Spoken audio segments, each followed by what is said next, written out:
I started Symphony Entertainment LLC and Game Face Records LLC in the early 2000s. During this time, I produced and managed 10 different artists, all while promoting my own solo career. In 2010, I moved to Atlanta, and since then I have worked with dozens of artists as a photographer, videographer, and graphic designer. Music has always been an integral part of my whole life. Welcome to Ill Reviews.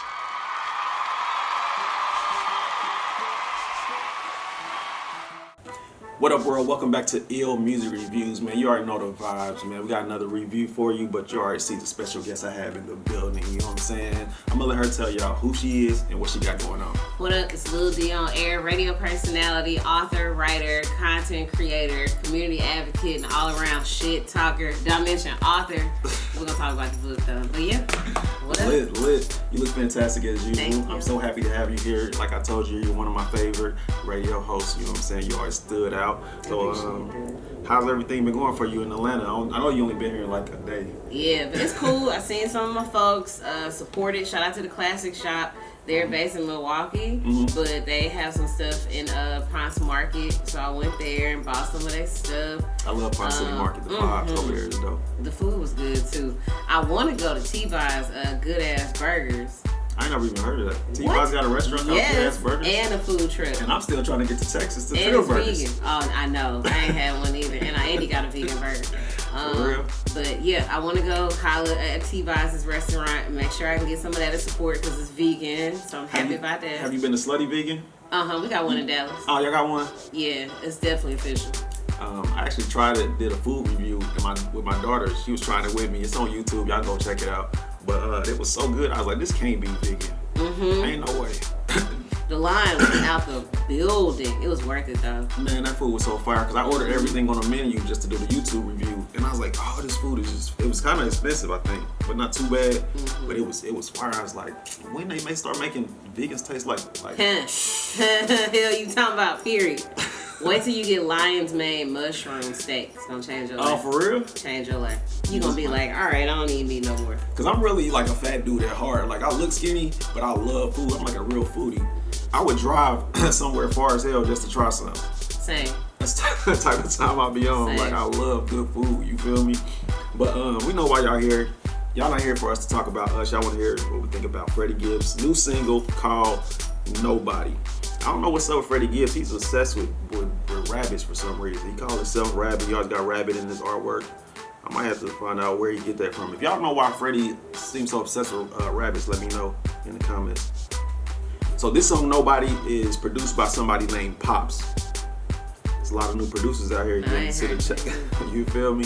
How do you feel about Freddie Gibbs? You rock with his music and him as a person? You met him? I've never met him, but I do like his music. Freddie Gibbs can rap, and I love when you can make a bop, but I love rappers who can rap. It's kind of weird to hear females say that because I always feel like females kind of want to dance more than just listen to like lyrical. I don't have any rhythm, so I can't dance. So I need you to be able to rap because you're not gonna get me to do none of that. No, not one TikTok challenge. I can't.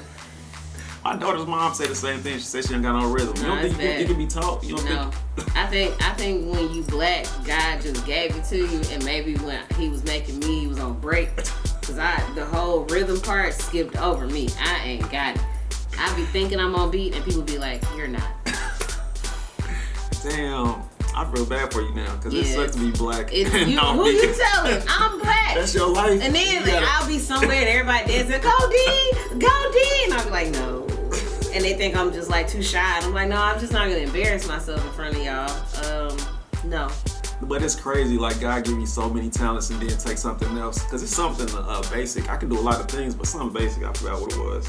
That somebody surprised I couldn't do. I don't even remember what it was now. But I was like, it is what it is. You can't have it all. You know what I'm saying? I got a homeboy who can't pronounce Massachusetts. There you go. He cannot say Massachusetts and say his life. You feel me? And I used to rap, so like I'm real crucial on artists. Oh, I didn't know you used to rap. I mean, it was back in my former life. Oh, okay. Well, we're going to talk to Lil D, because I really want to hear about that. And I want to hear about why your name is Lil D. Well, see it's, anyway, let's get into this Freddie Gibbs first. It's called Nobody. We're going to listen to it and see if we like it. Let's go. Tick, tick. Yeah. Yeah, he played for me. Yeah. Okay, I can tell already. He's about to be on some lyrical stuff. This ain't gonna be no bop. He about to say some shit. He about to say some shit. And if y'all ain't heard Cell Soul album from Freddie Gibbs, go check that out. And also my favorite song for the club, if I was gonna do club shit for Freddie Gibbs, a song called Automatic. Go check that out. But let's keep going. I remember I was pissed poor looking at my east side window. Yeah, neighbor broke up in my house, stole a nigga 10-speed and Nintendo. Yeah, I was just a silly nigga, itty bitty skinny nigga riding with the vibe and size you could die in my city nigga. You know what I'm saying? Yeah. Babyface killer, you did. Big rabbit, anybody fits with that? Okay, so far it sounds like he's going down like memory lane. This is introspective Freddie Gibbs, which I wouldn't expect for a single.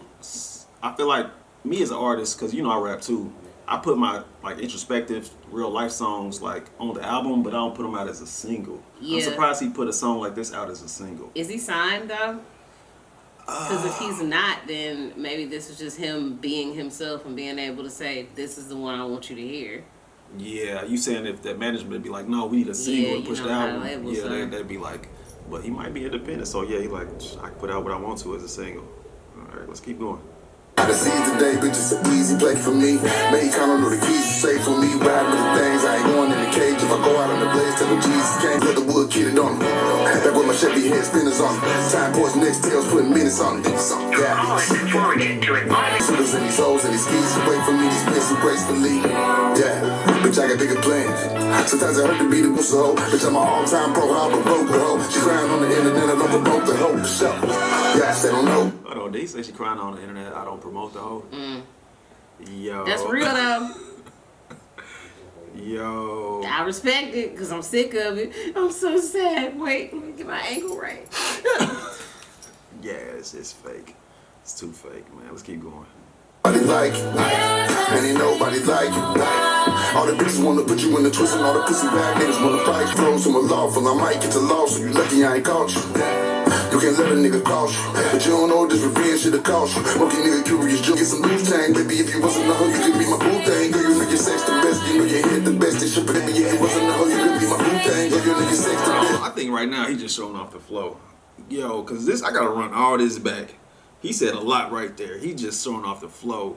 And I knew he can rap, but every time I be like, this nigga is spitting. Best they should protect your neck just like Wu-Tang, I'm gone. Yeah, yes, this nigga, I'm gone.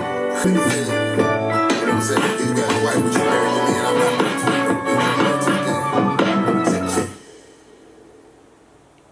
Okay, that's nobody. I'm interested in hearing how that fits in the rest of whatever project he's working on. That's what I'm about to ask you, because I'm like, this sounds like it's going to be part of a body of work. And if it's anything as good as Cell Soul, it's going to be fire. It's going to be super fire. He really take his time with his music, you feel me? So first listen, you know what I'm saying? What are your full thoughts? Very first listen. The flow, the beats, the subject matter, everything. I like that the beat was so simple because it showcased his lyricism. Right. And we know Freddie Gibbs going to rap his ass off.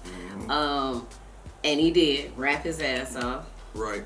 I like the song. I think I would like it better if it was sandwiched in between more of his songs. So I like it enough to where it makes me want to listen to the rest of the project. That's real.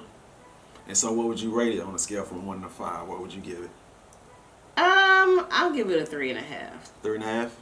I don't know if I would be like, get in the car and be like, oh, I'm finna play this 12 times back to back. Exactly. But I want to hear it again and I want to hear the rest of the project. Yeah, I feel kind of the same way. Like, I want to hear it again because he raps fast. So it's like you got to catch everything he's saying because there'd be some fire metaphors, but he's going so fast you might miss them. You know what I'm saying? And that's how I feel like this. I definitely got to run him back a couple more times and catch everything he's saying. Because I know he really puts time into his craft. You feel me? He's not wasting bars. You know what I'm saying? Like, a lot of artists might waste fucking 12 bars. You know what I'm saying? But I feel like he one of them. He not really wasting not even one bar. It's a metaphor in there, it's an entendre, or it's some catchy, a one-liner. It's gonna be something in there. So with that being said, if I was gonna rate it, I would give it the same as you, 3.5. You feel me? I'm not gonna listen to it like all day, every day, but I'm definitely interested to hear it along with the rest of the songs on a good body of work. You feel me? So yeah, that's what's up, man. So yeah, let us know what y'all feel about this song in the comments. Like I said, we both got 3.5s for it. We're both rocking with it. You know what I'm saying? Shout out to Freddie Gibbs. Keep doing your thing. You feel me? Gary, Indiana. Gary, Indiana. You know what I'm saying? A rapper from my home state. Y'all know I'm from Indiana, but he's from Gary. You feel me? So I was telling her I really want to link up with Freddie, you feel me, to see if we can do something for the city, just to give them some kind of look, to get them rappers up out of there, because a lot of nice dudes in Indiana, but ain't nobody checking for them. So if you got a contact with Freddie Gibbs, you know what I'm saying, put him on to Ill Music Reviews. Show him this, you feel me? We need that. Damn, we should have gave him 5s. Right, you feel me? We still love you though. Exactly, you know what I'm saying? So now we're about to talk to Lil D for a little while. She has a lot going on. She's more than just a radio host, you know what I'm saying? So tell us, what I really want to know is the Breakfast Club experience. Like, can you just break it down a little bit how that was? Was you nervous? Everything that went on to it, meeting Charlamagne, all of that. So I've actually known Charlamagne since 2009 or 10, I forget. It was the very first day of Wendy Williams' TV show. And I used to listen to Wendy and Charlamagne because, they had the syndicated show. Right. And I always used to listen for Charlamagne. I didn't know who he was. I just knew he was hilarious. I'm like, this dude is an asshole. Yeah, He's so funny. I love him. Me too. And so when Wendy got her own TV show, I remember I was at home, unemployed, in Toledo. And I went on Twitter and I was like, man, I don't care what nobody say. Wendy Williams and Charlamagne are two of the best to ever do it. And Charlamagne hit me back and was like, thank you. So I'm like, hold on. What platform you put that on? Twitter. On Twitter? Yeah. That's crazy. In 2009? 9 or 10, I forget. But I was for sure unemployed, so it was one of those years. Got you. Okay. And I'm like, right. You're welcome. Let me shoot this shot. Hey, I do radio, so if you want, would you listen to my stuff and let me know what you think? And he did. That's emailed me fire. back and was like, you dope, whatever. And we would like DM back and forth. And one day he was just like, you must don't have my number. Hold on. Take this all in. What just happened? This goes to show you. Twitter. Shoot your shot. Because I sent Stephen King a message saying I would have him on Ill Music. And they was tripping. I was like, why wouldn't I? You never know. Because it might be the one day he checked that DM. Like, let me you see feel who me? in He's here. tweeting about something. And then I saw he didn't got no retweet tweets yet or no replies. So I was like, let me be the first point to reply. I'm like, I'm rocking what you're saying, but hey, if you want to be a guest on the show. Do you hear me? You know what I'm saying? I do that I shoot my shot. Everybody, like, I don't even care. Like, I don't care who you are. I'm gonna try. You feel me? But go on. But yeah, so we've been cool for a long time. And so when the Breakfast Club thing came up, we all knew like Gibbs was gonna get the job. But like we all knew that. It was obvious. Yeah. I mean, like she had been filling in the longest and she's just hilarious. So we all kinda knew. Yeah. But I think all of us were thinking, we're gonna try our best. Hell. That's a good look. What the hell is you talking about? I told my makeup artist, and I only asked her, I was like, can you teach me how to do my lashes? Because I got to go be on a Breakfast Club. And she was like, bitch, I'm coming with you. Oh, so nice. she came with me, did my face for me both days. I was really grateful for that because this is the most I can ever do to my face. Got you. But what was the vibes it was of feeling dope, though. before you went in there? How was you feeling? Did you have butterflies? Were you nervous? Are you confident? Nah. You like, I got this? My goal is to be on a syndicated show. Okay. So to me, it was just like waking up to go to work. I wasn't nervous at all. Nice. I was more so like, let me make sure I get some coffee in me and let me make sure that I'm prepped and ready to go. When I walked in, Charlamagne and Envy were there maybe 2 minutes after me, early to prep. Yeah. And I think it's really important that people know they were there early to prep, just like any other jock would be. They didn't come in late. They didn't come in hungover. They came in ready to work. Ready to work. Early as hell. What time you get there? I think I got there at 4:30, 4:45. In the morning? Yeah. Let me sit, go over this, see what's going on, what we talking about. And the thing I love about morning radio is that as you don't have time to be on your phone and bullshit, because as Envy and Charlamagne are talking about this, I'm over here like, okay, you need your perspective. How do you feel about this? And you got to think of that shit in real time. Yeah. So you can jump in. When Tesla and Figaro is doing like the actual news and talking about like Congress and shit, I'm over here Googling like, shit, I don't know what You she gotta add to talking the about. conversation. Yeah, like what is she talking about? Let me try and figure this out real quick and have a point of view. They were super nice, super welcoming. Like the producers, everybody, super cool. Yeah. And honestly, it felt like what a day at work should feel like. Wow. It felt like going to a radio station to go to work. Yeah. Everyone was professional. Everyone expects you to be excellent. It's not a conversation. It's a, bitch, we on TV. This is live. There are no second takes. So That's fire. you need to come in and you need to already have it together and already be dope, because if you weren't, why are you here? And I love that pressure. I thrive off of that. Yeah, I had a line on one of my songs. I said, I become graffiti when my back's against the wall. Like, if you put me in a corner, I get super creative. It's crazy, you feel me? And so the vibes was there. So when you was just talking to you, did you feel like you did a good job, like jumping in and giving your POV? Or you feel like you missed some spots? I can, like, you know, be my hardest critic and be like, you could have said this and damn, like, but as in real time, nah, I'm very proud of myself. I'm proud of the performance I put on. That's what's up. So afterwards, you feel me? Like, how was it like afterwards when you like got up? They like congratulate you for coming, or they thank you, or tell you good job, or how was it like when you was leaving the studio? We took pictures, and I think Charlamagne had to go somewhere. Envy might have been like headed out of town, so it was just like thank you and great job, and you did this. But me, I was still there. I was filming. So I had my homegirl like film me, and I did the top 5 reasons I'll be back. Nice. Dang, I ain't see that. Is it still on your Instagram? Yeah, I posted it. I posted like right after I left. And Charlamagne actually at the very end, he like poked his head in the camera. But yeah, I was like top 5 reasons I'll be back. That's fire. So whenever I go back, I'm gonna repost it and go told you. That's how you do it. That's ultimate confidence. You feel me? And ultimate focus. You ever heard Jay-Z talking about ultimate level focus? That's what I try to do. Like I tell people, sometimes I'm so focused that I'm not answering phone calls, I'm not answering texts. I'm like, I'm about to pull out some shit that I never pulled off before. I need to clear y'all out so I can show up and kill shit. You feel me? And I feel like you went in there already ready. You know what I'm saying? Like, because you've been doing it. You feel me? So it's like you was ready for the moment. Thank you. I'm grateful. I'm proud of myself. I'm proud of the performance I put on. I'm proud that I even got that phone call. Like, do you want to guest host? I'm like, hell yeah, I do. I'm the only jock from Louisiana who ever guest co-hosted the Breakfast Club. So they called you? You called your manager, or did they email you? Nah, Charlamagne asked me. Just called you on the phone? He texted me, I think. For real? Yeah. Dope. That's dope. To have a friend like Charlamagne like that's dope. You feel me? And some people be hating on Charlamagne on Twitter, but Twitter is like a cesspool. Also, he's a radio personality. Personality is a part of the title. That means you are being someone. Like, that's not who you are when you wake up in the morning. Exactly. Like, it's your job. My mama didn't name me Lil D. Yeah, my name ain't really Maestro. You feel me? But I think people get it confused because they think that's just. I'm like, no, you got to do stuff to get the views. You know what I'm saying? You just gotta be a little extra sometimes if you're in front of the camera just to get. You know what I'm saying? And you gotta kind of be provocative. We know how this game go. If it bleeds, it leads. You know what I'm saying? You gotta say something. They're gonna be like, what do you say? To get people to tune in. It's different. It's entertainment. It ain't like that's just how he gonna be every time. His whole day. That's on the show. And then even with that, like, if you watch when the Breakfast Club first started to now, you can see his growth and his maturity. Like, just like any other human being, he went to therapy. You can tell, like, he's just in a different space and he's happier. And like, it's real obvious. I've been listening to since 2013, and I was like, why y'all not on this? Like, this is all the game, all the secrets you need.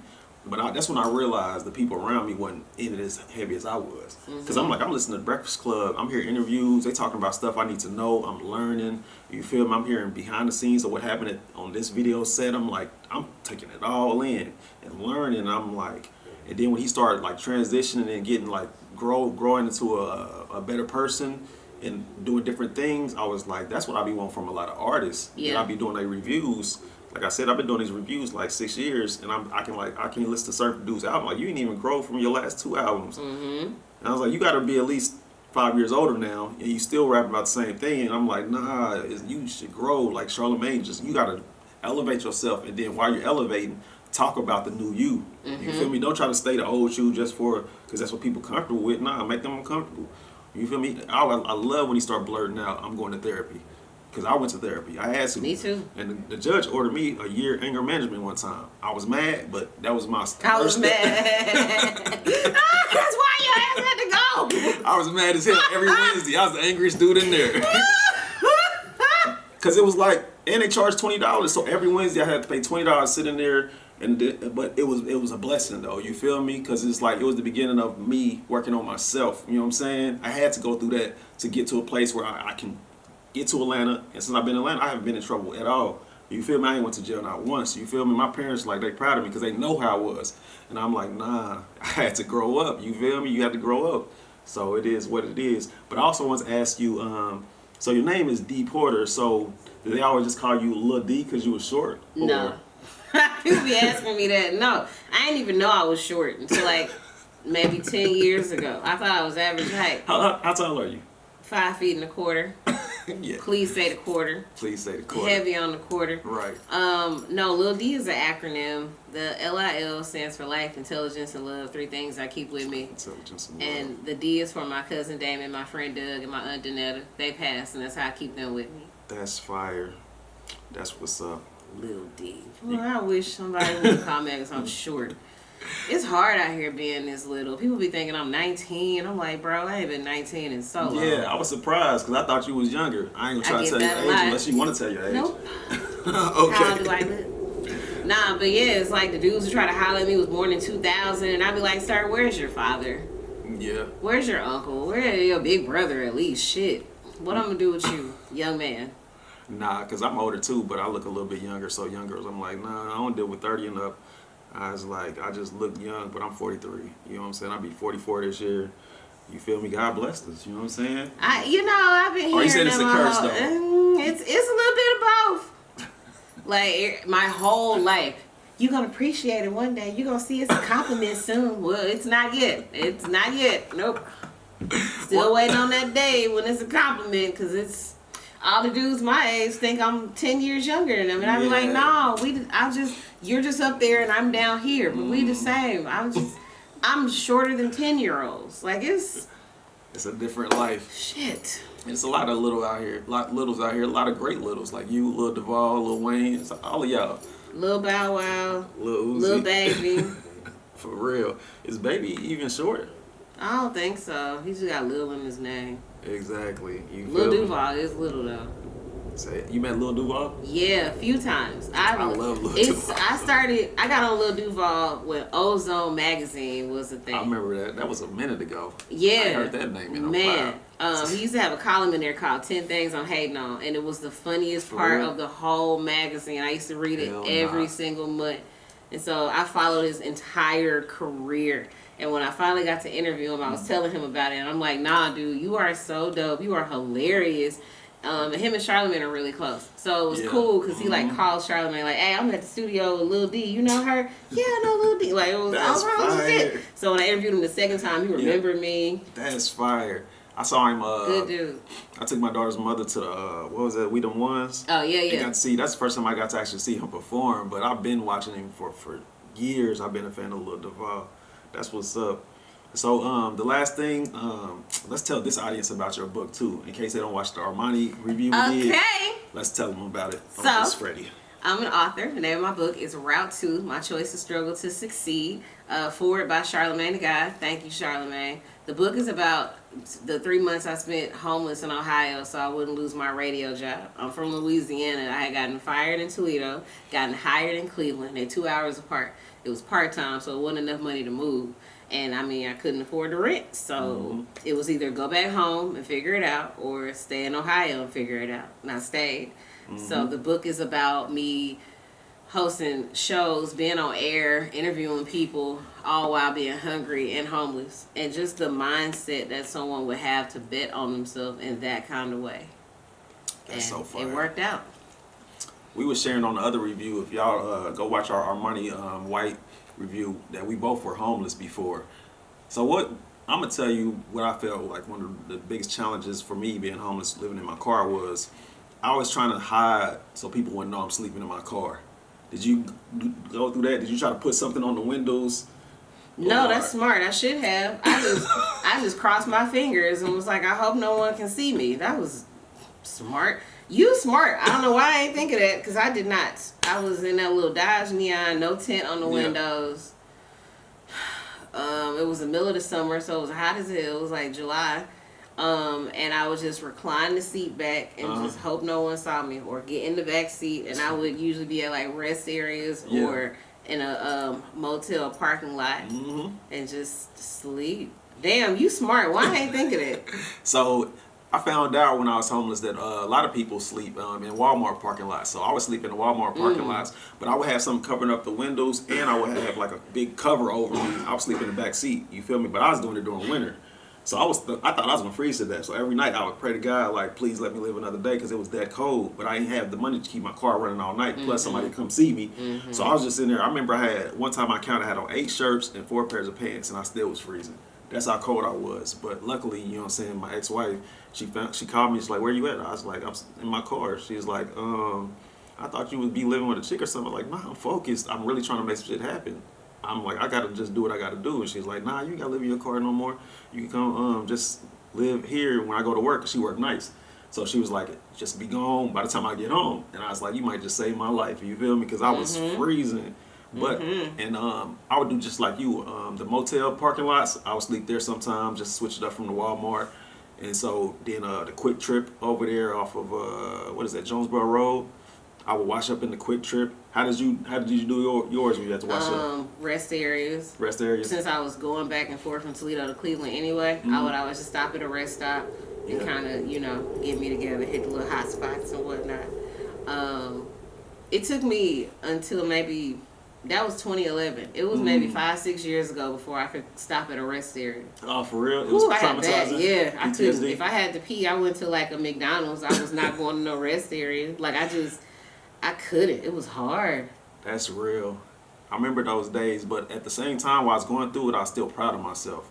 Because I was like, you ain't give up yet. You feel me? You know what I'm saying? You got to keep going. I was like, you figuring out how to live in a car. You feel me? It's not the best. But then, like I said, then I got to the hotel, then I got to the studio apartment. I built a business. I ran a t-shirt shop for 4 years, used the t-shirt money to get me to an even better apartment. The grind is real, you feel me? And people don't understand how expensive it is to be homeless. You don't have no refrigerator. You ain't got no leftovers. Exactly. Like, you have to eat every day, and that's money. Because it ain't like you got a microwave. You can't reheat it. What you reheating? You didn't cook. You ain't got no stove. When you homeless, you gotta eat. So what else you got going on? You said you do you're an author, but you also ghostwrite for other. I ghostwrite books as well. Aside from mine, I'm working on a new fiction book. I'm excited about it. But yeah, I ghostwrite books too. I just finished a book for 50 Cent's DJ. Shout out to DJ Chaotic. The pre-orders start April 4th, and the book comes out September 11th. It's a memoir just about his life, and my God, once you read his story, you're gonna be like, wow, you deserve every good thing that happens to you, because that man has been through it, and to still be so humble, so cool. I feel like the most cool, humblest people in the world are the ones who went through it. But yeah, salute to him. And so, now I'm just seeing whose bestseller I'm gonna write next. So when I started writing my book, I was writing on Microsoft Word, but then later on I upgraded to a software called Scrivener. You ever heard of Scrivener? You might want to check it out. It makes writing a book so much easier. The way you can just put your notes right here. And like, it's hard to explain. You have to watch a tutorial, but my writing would start going like 2 times, maybe 3 times faster once I start using it, because it's like professional software for writers. I had Googled it, like, you know what I'm saying? I was like, it's Microsoft Word, because I found myself going back to see what I already wrote, and it was taking up too much time. But Scrivener got it to where you just type the keyword. They might got it on Microsoft Word, and it'll show you every time you already said that thing, and you could just line it up on the other side. And it's like a whole little thing. And once you master it, you can just pull ideas, and I love it. I love that software. I just got it, and I bought a laptop just for my book. You know what I'm saying? I was like, this laptop is not gonna be for your reviews, video production. This laptop is Scrivener and my book. So when you come here, that's all you focusing on, and it's dumb fire. I'll send you a link to it. You know what I'm saying? I don't think it only costs like $80 or something, but it made my speed of writing like pick up immensely. You feel me? And then it lets you insert the pictures right there. You know what I'm saying? So I put all the pictures in my book after I wrote it, and it's just so easy. It's like butter. It's hard. Okay, yeah. All right. Okay, I'll check it out for sure. And so what else? Anything else that you want to leave the people with? You know what I'm saying? Do you want to tell the other creators or the other people that want to be in radio? Anything you want to leave with? Woo. know who you are, because if you don't, they're going to tell you and you're going to believe it. I tell you something Charlamagne told me. You're never as good as they say you are, and you're never as bad as they say you are. Love yourself, love who you are, and if you don't, that's okay, but start. Look in the mirror and make yourself compliment yourself, even if it's not physical. Say something nice about yourself every day. Look at yourself and mean it. And I tell you that because you gotta love yourself before you jump in this industry. Because if your skin not thick, you gonna get your feelings hurt. So my best advice is love yourself enough to be yourself. Mm-hmm. You really start winning. You can be like everybody else, and that's cool. But you don't start truly winning and feeling like you won until you do it authentically. And how long have you been in the game? Just so people know that this ain't an overnight person that you have here. She's not overnight. Man, I started radio in 2005. Got you. I was a teenager, and I sucked. Oh, it was horrible. It was so bad. 20 years? Yeah. See, I've been in entertainment 20 years. I started when I was 21. I started my first record label. I signed 5 people. So we 20 years in this entertainment. For real. People were like, man, you was on the Breakfast Club. That's what's up, man. You just getting started. No. But sometimes it feels like it though, and I'm grateful for that because I've still got bigger goals and I'm working to achieve them. You know. Do you get offended when somebody think you knew? Nah. I used to. I used to, but now it's just like, hey, I appreciate you knowing me and rocking with me. So right. it's whatever. Welcome to the club. Now I can tell you all these other great things I do. Let's get some money. Yeah, they don't know that what you already been through, what you already done. So they think they just met you. So you got to be like, hold on, I didn't start today. Like, you can't run certain stuff by me. You can't just, you know what I'm saying? I'm not a rookie. You feel me? But yeah, I'll only be offended if you try to like play me on the money, because then I gotta sit you down and respectfully check you. There. I hate checking. I had to check a promoter. I had to check a DJ down here. I was like, bro, where I'm from, you can't just run off for 150, 200. Ain't that much money, but she gets shot for less. Like, it's grimy. It can get grimy. It can get sticky. You know what I'm saying? If you're in this entertainment, when you're dealing with the money. But everybody around me, I make sure they get paid. So that's why, because I've been ripped off a lot. Yeah. So I'll be like, nah, you getting paid. What you want? Here you go. You feel me? I don't like that.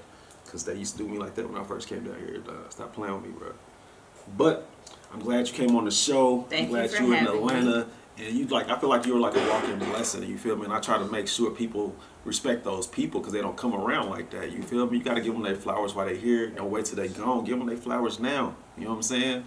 They deserve it. Thank you. So, yeah. That's it. Till next time, we out. Peace.